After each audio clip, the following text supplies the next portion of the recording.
We have quite a bit of activities to get through today, and I know we'll have a couple people that are jumping on.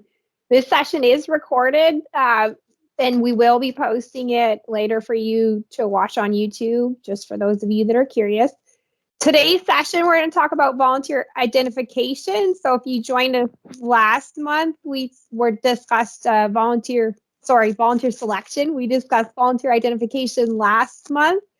We worked in teams to develop needs-based position descriptions.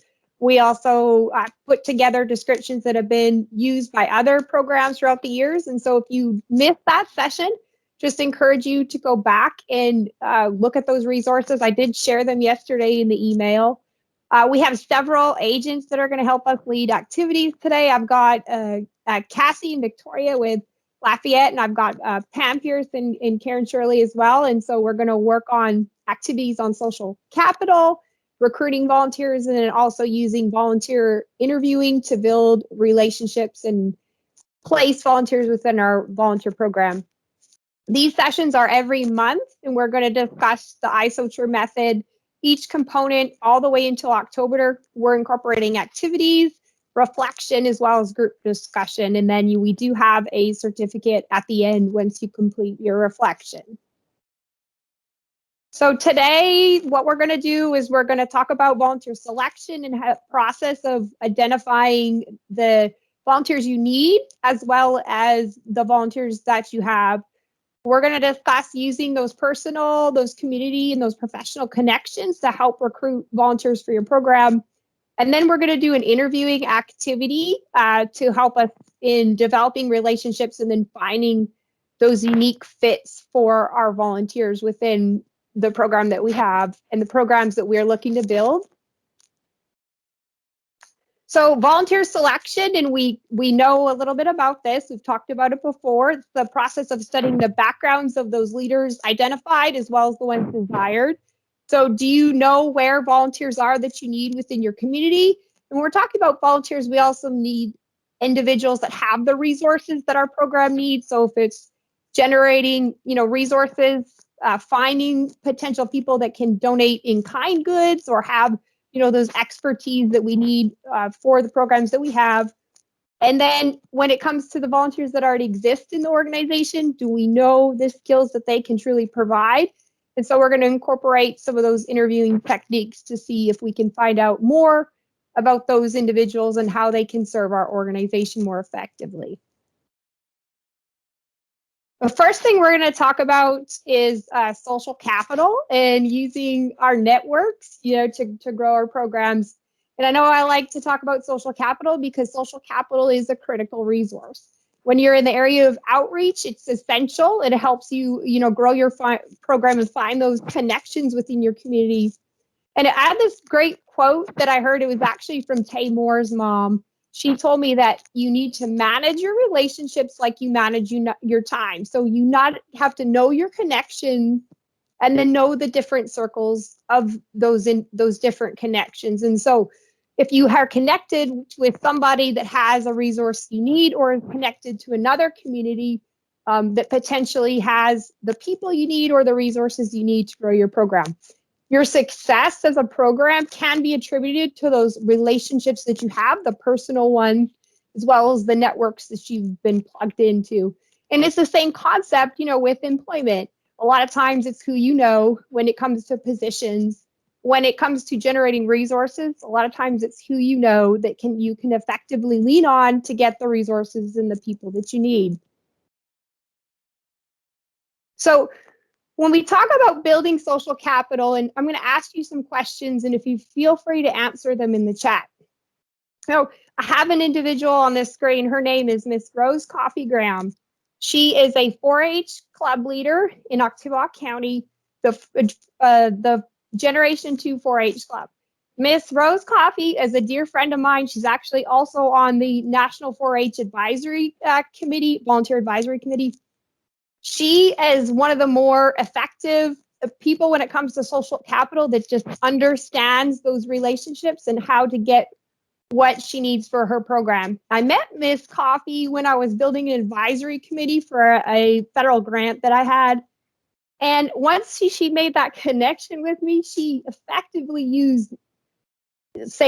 she leaned on me for my connections several times. And so Miss Coffee was not the most outgoing person. She was nice, but the one thing that she was really good at was asking for help. When she needed something, she called my cell phone or she came up to my office.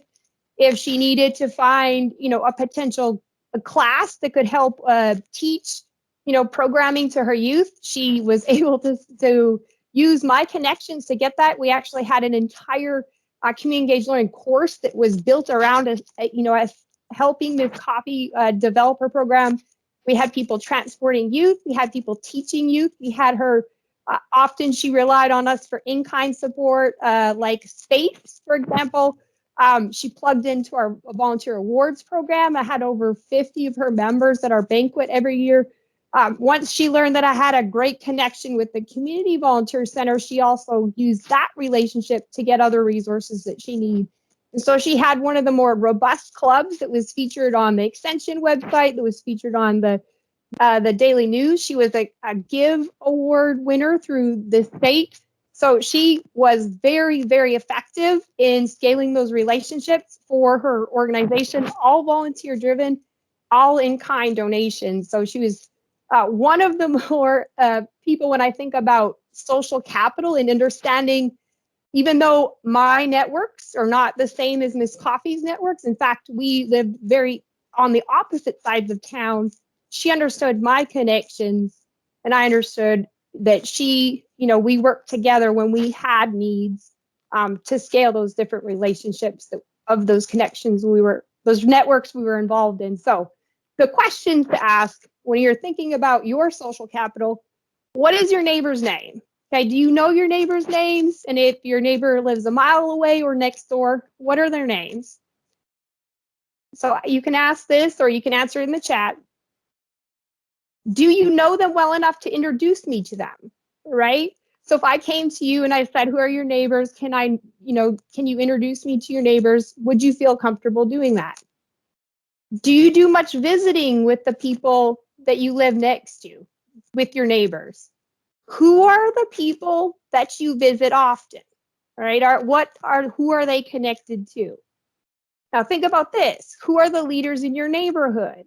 So when you have a problem, either in your neighborhood or in your community, who do you go to? All right, and who are those? Those are the people that are very connected, the individuals that you can often rely on to get, what you need in your program. So a lot of questions that you can ask yourself, and if you answer no to a lot of the first ones, then you know that maybe we're not exercising our potential relationships or contacts, in order to get what we need for our program. So two individuals that I think are really good at networking and finding, those connections in their community are Pam and Karen. They often do a lot of our training when it comes to volunteer recognition, but they also understand networks and how they are essentially your net worth. And so we have an activity on identifying leaders. We're going to talk about personal contacts, community contacts, and professional contacts, and they're going to help us facilitate that. And y'all are going to explore those individual contacts. So give me a second, and I'm going to switch screens here.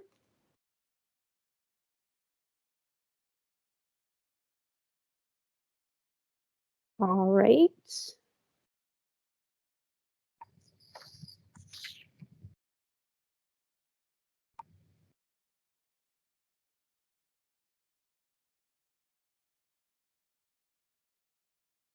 All right, I believe I have my screen shared properly. Is that correct?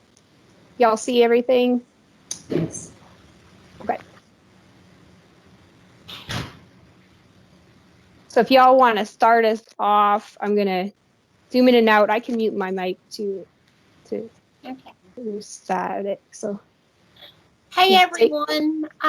Thanks Megan for having myself and Karen to help today. Karen, do you want to start or do you want me to? Whatever.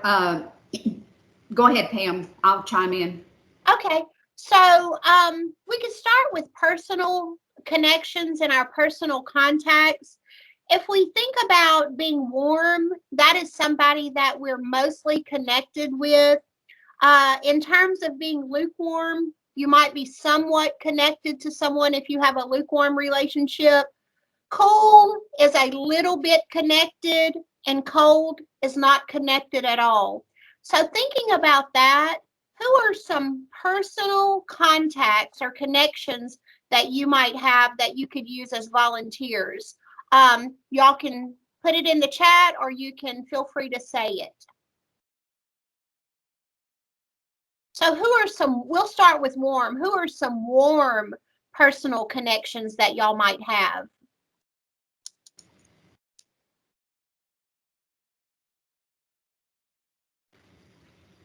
Well, they're thinking, I'll give you one we can start with is my husband. He's a coach and I use him for a lot of stuff. So. Absolutely. And I think as extension agents, we all do that. We all rely on our husband or our families.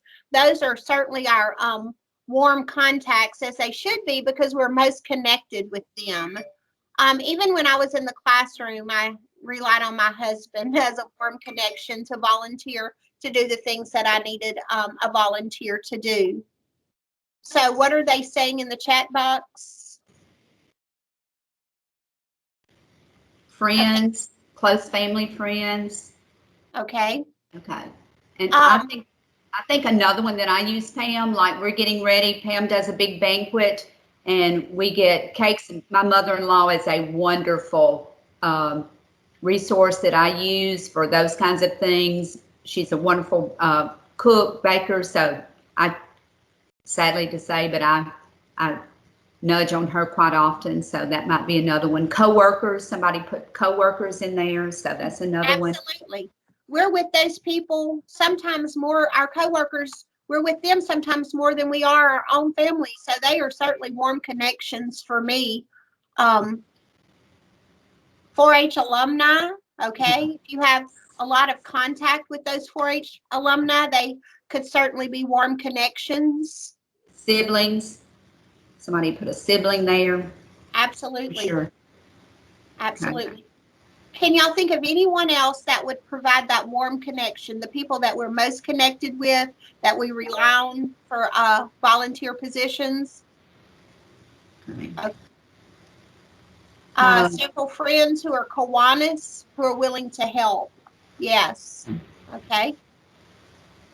All right. What about lukewarm? What would you think of somebody that's not quite so close? It might be a lukewarm person. Well, Karen, for me, like our mayor's office is right across the street. So I see our mayor and our sheriff at least weekly. So they're a lukewarm connection for me. They're not, quite the warm connection that some are, but they are definitely lukewarm. I feel like I could go over there and talk to them at any given point or ask for help or ask them to volunteer in a specific way, and that they would, because I have that lukewarm connection, because I see them often, and I always make a point to speak and, say hi or whatever. Exactly. Okay.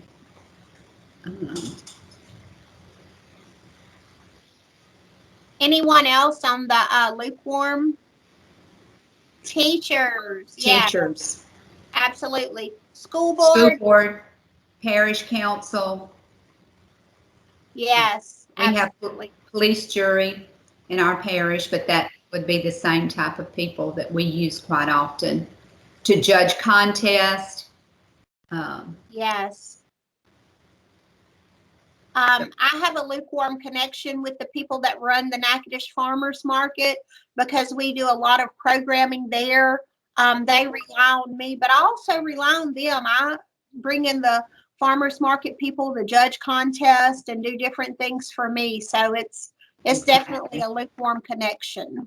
Exactly. Master gardeners. Someone said master gardeners. Absolutely. We use our master gardeners to do sessions at Achievement Day.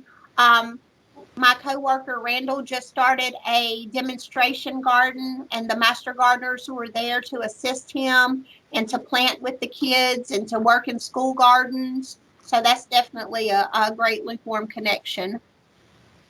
And someone else already mentioned that about Kiwanis, but then there's Rotary, and then there's all these other Lions Club and yes. And today is National Nurses Day. Oh, And yes. we had a nurse in our office yesterday, and I think if we use those type of people, even if it's lukewarm, or if we go to the next category, cool, those are people that we may not, but they're, it was a 4-H parent, but Donnie was drilling her on questions about ways to help 4-H, but it was just a parent that came in to pay a fee for a 4-HU participant. But yet, so they were a little bit connected. Yeah, we drew that parent in to use her for other things. So it was a great experience. And I'm going on to cool, but with our new camping program that we're using, we're at the Louisiana Forest Festival, and we had some 4-Hers there that were participating in some different contests. And so I asked that 4th grader if they were going to our camp, and then the mother questioned right then, can I be a parent volunteer? Awesome. So that, to me, that was a cool. And so at that point we needed 6. So I asked our administrative coordinator, when those parents come in to sign up, those children or 4-Hers, to please ask. So that's immediately how we got our 6 volunteers, was just by asking, would you want to go? So those are not cool, they are cool parents. They are cool volunteers. So to me, that's the way to get those kind of volunteers. And sometimes, Karen, those cool and cold volunteers, they become warm real quick. Exactly. Today, we went to Northwestern to the biology department to talk with the head of the department that we wanted to use that department to do some plant science for 4-HU. Well, when we got there, the head of the department was Dr. Christopher Lyles from Webster Parish, and come to find out, he was the state 4-H vice president.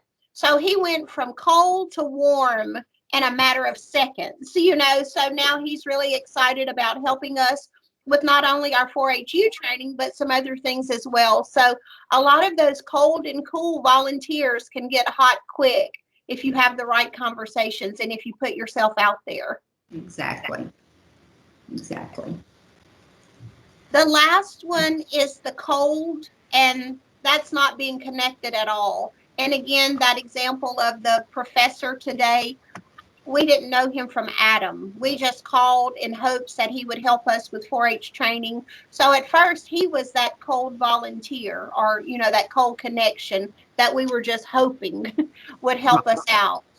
So who are some other just cold connections that you might have? Someone that you're not connected with at all that you could use to serve in some volunteer positions?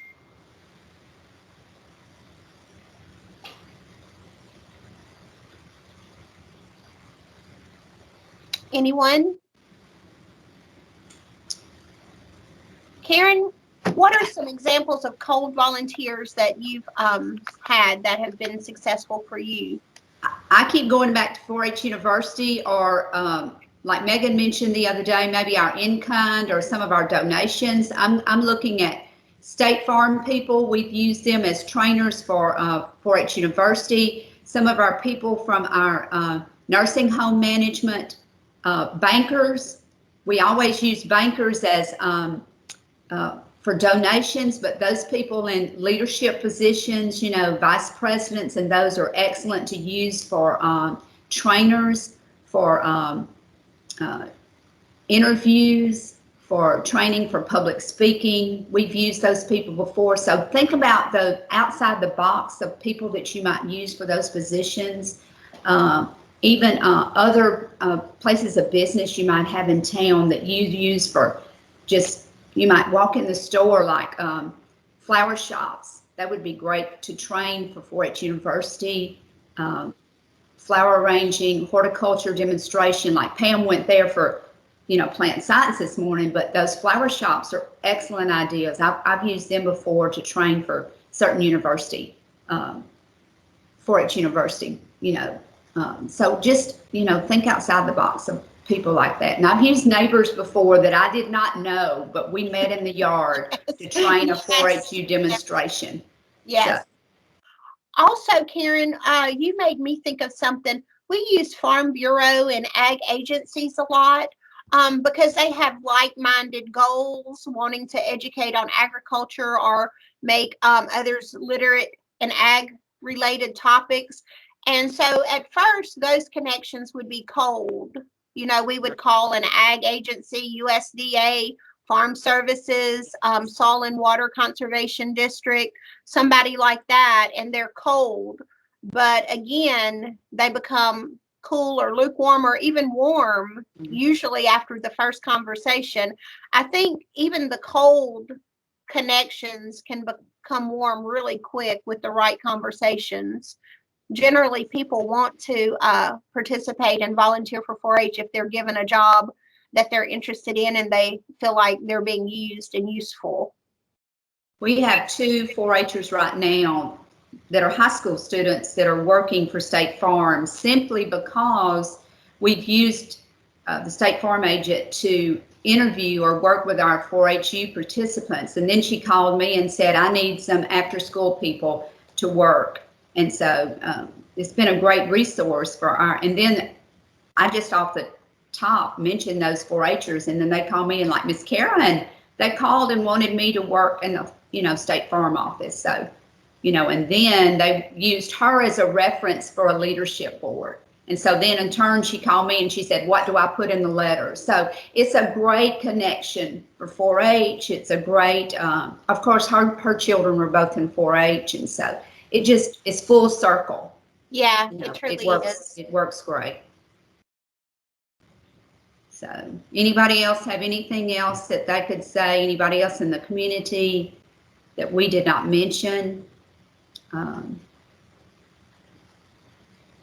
that they've used?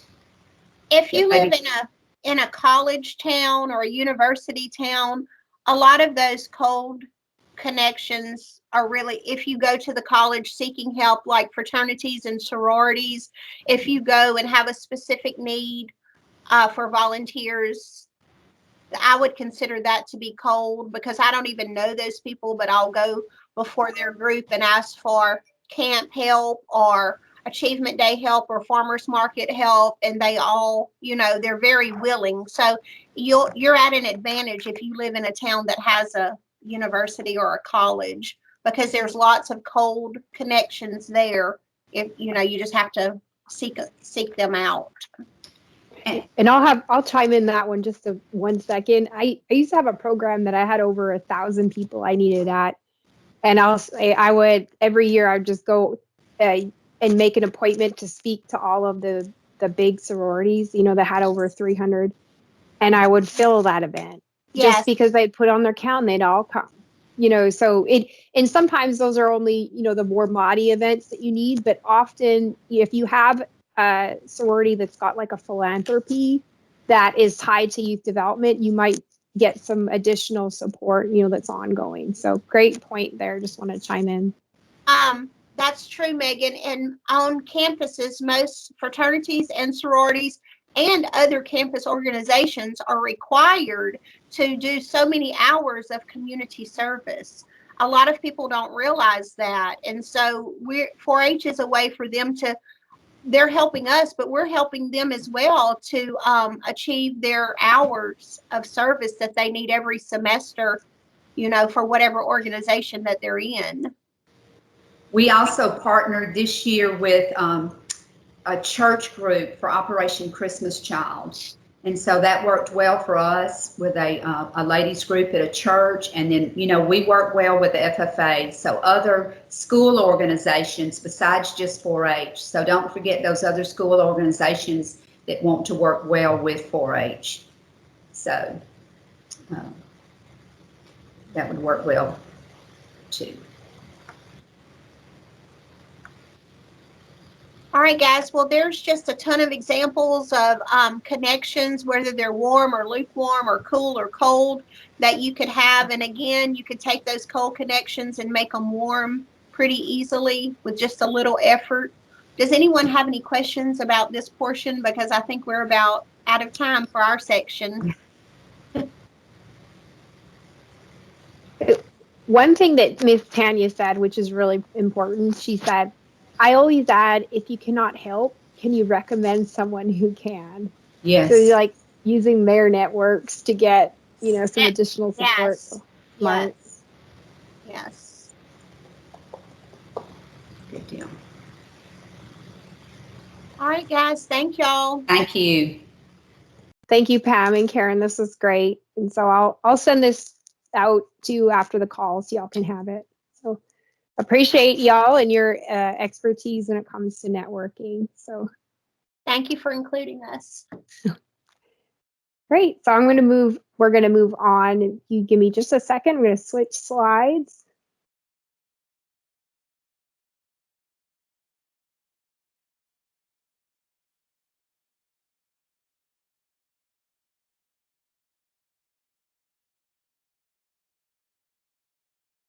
So we talk about volunteer selection. It's really important that we talk about building relationships with volunteers. And so there's a lot of ways that I know y'all do this. When you do your enrollment every year, or when you do your orientations, you're having individuals stopping by your office. And one thing that I want us to talk about today is volunteer interviewing. And when I say the word interview, everybody thinks about, this employment interview process. And so as a researcher, I do a lot of interviewing for my research that doesn't involve any type of employment. I just talk to people about, what it is that, my research interest obviously is volunteer empowerment, but interviewing is a great way just to find out more about that individual, and allowing you to establish those two-way communication channels. It's also a great way to assess the volunteer skills, what they can provide your organization. And then it can also help you determine the needs of those volunteers. So the resources that you might need to effectively train them or put them in leadership roles. And so when you're developing an interview, and you can call it a conversation, you have an individual who's interested in being a part of your organization, and they reach out and you reach out to them, set up a time, in a convenient location for them at a convenient time for them, and ask them specific questions, casually about the potential role that you are looking to fit them in, and then learn, allow them to gain some knowledge of your organization as well. It's a great way to establish that relationship first off. And then also what Ms. Tanya already, touched on, finding out who it is that they're also connected to, so that you can continue to go use their networks, to grow your program. So we do have some individuals that use interviewing in their parish program. And so I have Cassie and I believe Victoria, and we're going to go through an interviewing exercise. So I'll let them just briefly talk about that for a second while I set everything up. Great. Okay. Good morning. Thanks for having us. Thank you for having us. Sorry, I have like a sun behind me. That's just a window, but our office is set up. We're gonna go through an exercise that we do in Lafayette Parish with our camp volunteers specifically, and our 4-H volunteers. So the more intensive, we're gonna be spending lots of time with them. We're gonna be away from our parish, so we really want to get to know those volunteers, and I'll let Cassie take it from there. And like Victoria just mentioned, we do this actually with every volunteer for 4-H in camp, regardless of whether they have come to camp with us before. So we don't skip over anybody. A lot of the people who come to camp with us are periodic campers that come with us, and they may have come with us before and we may know them pretty well, but we still do conduct this interview process with each and every one of them. For a number of reasons, and one of which is what Megan was mentioning earlier, It's not necessarily to make sure this person can be a volunteer. We know they can do that. It's to make sure that we are best meeting their needs. So if they are interested in doing something else, doing a different activity than they did the year before, this is kind of our part where we can step into this. For this activity that we're going to be working with is we are going to be moving into breakout rooms. Megan is going to break you guys out. And then you guys are going to get a list of interview questions. And we're kind of going to role play agent and volunteer. And we are going to work through these interview questions that I believe Megan just dropped in the chat. So what we need you guys to do once you're designated in your breakout rooms is we're going to have you designate an interviewer. And then that's going to be the person who leads through the questions, and you can kind of decide how you do it depending on how many people are in your room. But you guys can interview each other. You can switch around. Just want to get you used to what types of questions you might ask a potential volunteer who's coming to these events. After that, we're going to come back all together and we're going to reflect a little bit on that.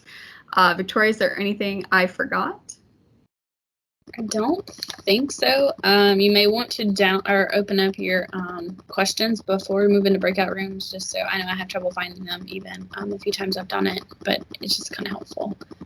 And I think Megan will let us know when she starts the rooms.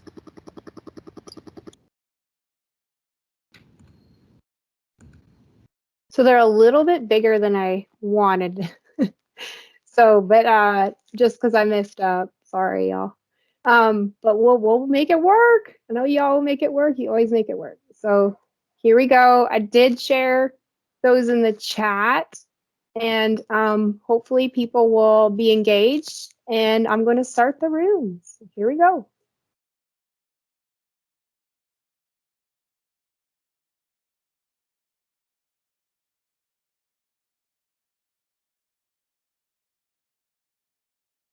Still moving. Teams, be good to me today.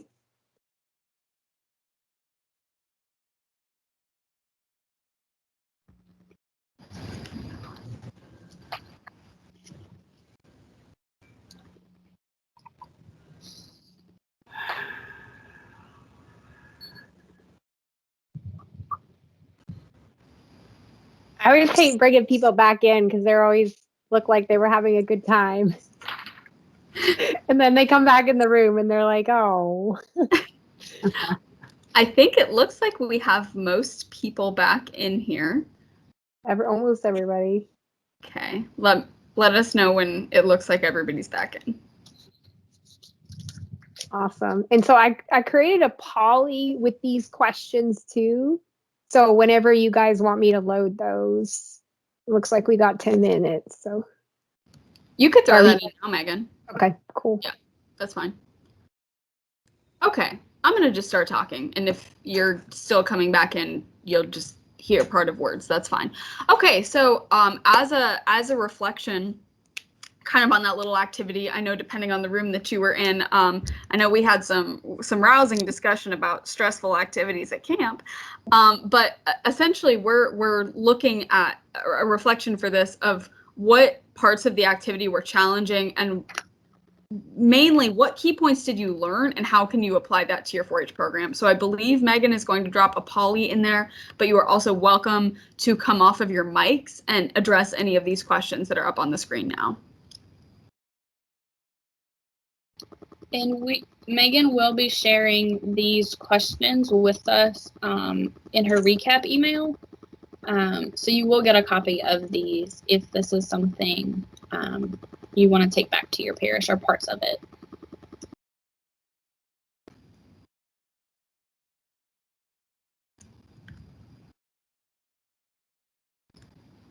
So that poly should pop up on your screen.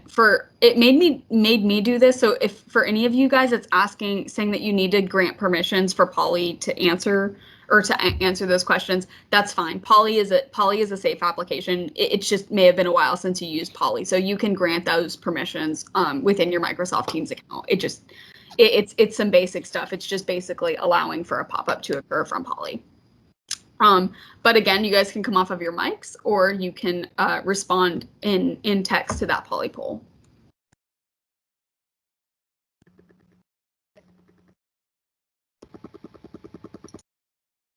Okay, so Polly sent me a poll. Is that what I'm asking? Is that what you said? I don't see it anywhere. You're good. You're good. So do you have your chat box open, Miss Tanya? I just opened it and there it is. There it is. Thank you. You're welcome. I'll share this little bit about what our group talked about. I kind of broke down like some of the questions, so we didn't go through all the questions. I wanted them to take away, having done this activity myself with our volunteers, questions like number 7, understanding of our mission. Our people know us for what they see us do. So this is our chance to kind of tell them about all that we do and offer. So maybe if there comes a point that they can share what we do as a volunteer or share what we do as our club offerings or for a funder or all those types of things, this is our opportunity to share that with them. Have we had to turn down volunteers? Yes, we had too many females possibly, or they weren't the greatest fit. And what we do in this interview is we have a packet. That's when they fill out any camp paperwork versus like whether it has to be code of conduct, because some of that wasn't online before this year. If it's ranking their rec tracks, ranking their education tracks, what are they going to do for free time on our cafeteria day when we're normally back at camp? A lot of us who've been there before know that that fills up on a first come first serve basis. So the earlier I get that from my volunteers, the better chance they get to have what they want as their selection. So we do that all during the interview. And we're happy to share that packet and that kind of process with anyone who's interested in that. Just let us know. One of the really important things when we do camp volunteer interviews that we're trying to vet for without straight up asking them the question is we have a number of volunteers, just like I'm sure you guys do as well, who are basically wanting to volunteer because they have their child is attending summer camp and they're perhaps a bit of a helicopter parent and they don't want their child to be without them, which we don't say it's not an automatic no if you have a kid going to camp. We think that's great. But if you're the kind of person who is going to want to be with them all day long, every day, unless there's an extenuating circumstance where their child has a medical condition or has a mental impairment that can need somebody to be with them all the time, we really don't want to do that because that ends up being kind of a problem for camp as a whole. And then they're not really a volunteer, they're just there as their parent. And that's part of what we're wanting to do with an experience like camp is get them away from that and have them gain some independence. So that's also a really good time to kind of sneak in some stuff if you're concerned about something is during those interviews. During this interview is also where we talked about doing this for 4-HU volunteers, but we also can find out from our camp volunteers if it's a different group. Is there an area that they would like to train a team for 4-HU? Maybe they have a subject matter area that unless we got to sit down with them, we never would have known. And some of them went to short course and they don't realize that that's 4-HU. So just kind of going through what we do as a parish and as a state helps connect the dots for them. And I think that's one of the greatest things that this interview does outside of the questions and getting to know them.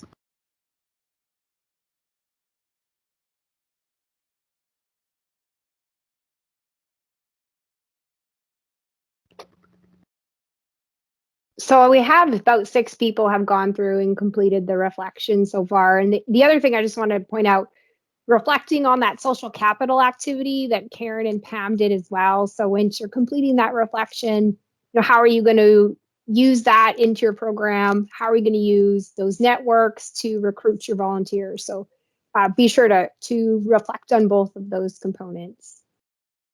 We've got about 4 minutes left. Are any of the parishes who are on this call right now, do any of you guys use interviews for volunteers at any capacity? I do informally. It's usually just a conversation. It's not really like a set of questions that are written down, and the questions may be different for everyone depending on what I need a volunteer for or who the person is or whatever, but I typically just do an informal assessment as soon as I meet someone and kind of fill out to see if they're, would be a potential or a possible volunteer. And then, later on, I ask more specific questions where I can place them, where they would be successful and something that they're interested in.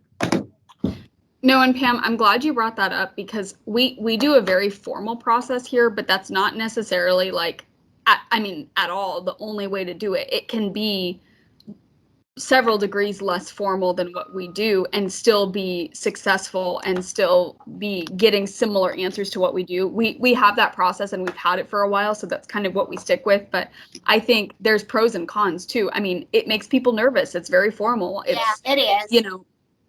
Right. I really just treat everyone that I come in contact with as a potential volunteer, initially. So I always try to include things in the conversation that would let me know if they're interested or willing, or if there's somebody that I feel like would, that we could use in our program.